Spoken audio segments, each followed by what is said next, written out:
Next, we're going to find the equation passing through the point -2, -7 and parallel to the line 10x plus 2y equals 7. This is the first time that my equation is not in slope-intercept form. So first thing, I'm going to find the slope. And again, I'm wanting not just any old slope, I want the parallel slope. So I'm going to write my equation, 10x plus 2y equals 7. It's not in slope-intercept form this time, so I need to do a little bit of work to get it there. I'm going to move the 10 to the other side, and when I move it across the equal sign, it changes sign. Divide everything by 2. I get y is equal to -5x plus 7/2. So my slope is -5. But that's not the slope I care about. I want a parallel one. So because it's parallel, I know the slopes are equal. So my new line is going to have a slope of -5. So I use the slope that I just found and a point in order to get an equation using point-slope form because I have a point and a slope. So I'm going to rewrite my m as -5 here. My point, I'm going to write in black -2, -7, which is my x1, y1. And then I rewrite my equation.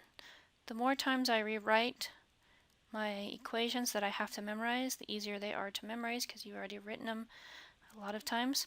So we have y minus y1, which is -7, equals m, which is -5, parentheses x minus x1, which is -2. So I'm going to distribute to clean this up to make it put in slope-intercept form. So -5x, -5 times a +2, because you add a line, change the sign, that's -10. Add a line, change the sign here, that's y plus 7. Lastly, I subtract 7 from both sides. I'm getting y equals -5x minus 17.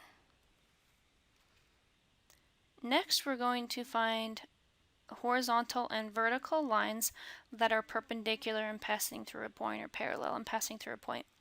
These are actually pretty easy, but again, pretty easy to mess up because there's not really much work to be shown here. So we are going to find an equation passing through this point, x1, y1, but perpendicular to x equals 4. Now, because x equals 4 only has one letter, we know that's one of those special cases. We know that because this is a Vux problem, that x equals 4 is a vertical line. So instead of doing all of the work that we could possibly be doing in the last couple problems, these are way easier because it's a special case. I know that x equals 4 is a vertical line.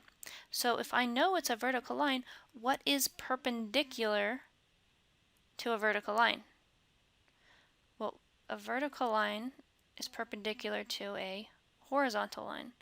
So I know my answer is going to be a horizontal line because horizontal lines are perpendicular to vertical lines.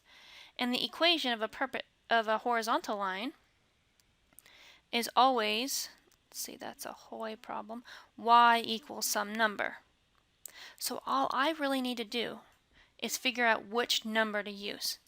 Just like we did a little bit earlier, I'm just going to pick my y value, and that's going to be my answer. Very, very simple. Because it's perpendicular to a vertical, it's horizontal. Horizontal is y. Let's do this again several times because it's really, there's not much to it.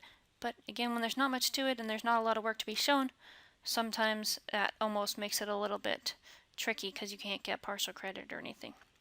Okay, so we need to go through 4, 8 on the next problem. Again, we're perpendicular to y equals. Now, y equals is a Hoy problem, isn't it? Which means it's a horizontal line. Now, what is perpendicular to a horizontal? So I'm a horizontal. What's perpendicular to it? Well, a vertical. So a vertical line is the equation is going to be, well, that's a Vux problem, isn't it? X equals some number. So which number is it? Well, I go back to the only numbers I have that I have to pass through. I have to pass through the point 4, 8, and because I'm looking for the x value, it's x equals 4. On the next two, we have, again, more special cases, and you know it's a special case because the equation is only x equals a number or y equals a number. So on this next problem, it says find the equation passing through -1, 5 parallel to x equals 3. Now, x equals 3x, that's a VUX problem. So x equals 3 is a v vertical line. But this time I want parallel to a vertical. So let's say I'm a vertical line here. What's parallel to me?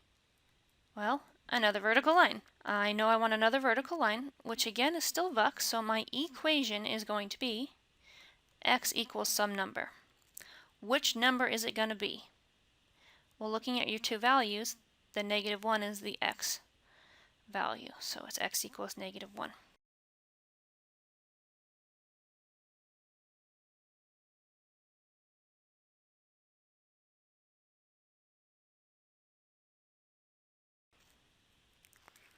Okay, so on the last one we have y equals -7, which is a HOI problem, which is a horizontal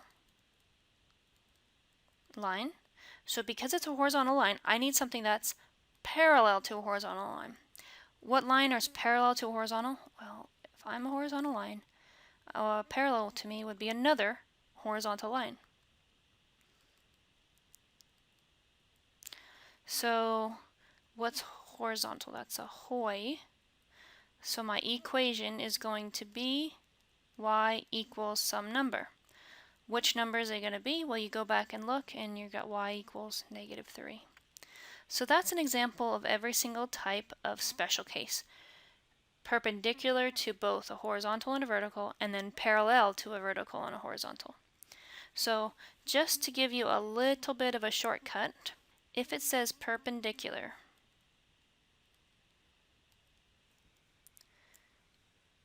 for special cases, the variable changes. If it says parallel, again for special cases, the variable stays the same. Now, if you get the correct variable, then all you have to do is go back and pick the correct number that is associated with your variable. So as soon as you get the correct either x equals or correct y equals, then the rest of it's pretty easy. So let's go back through real quick and check these. This says perpendicular, so my letter was x, it changed to y. This says perpendicular, my letter was y, it changed to x. On the next two, it says parallel, so this was parallel, my letter was x, it stayed x. So parallels, the letter stays the same. This is y, and it says parallel, then the letter stays y. So I hope that little shortcut helps you out.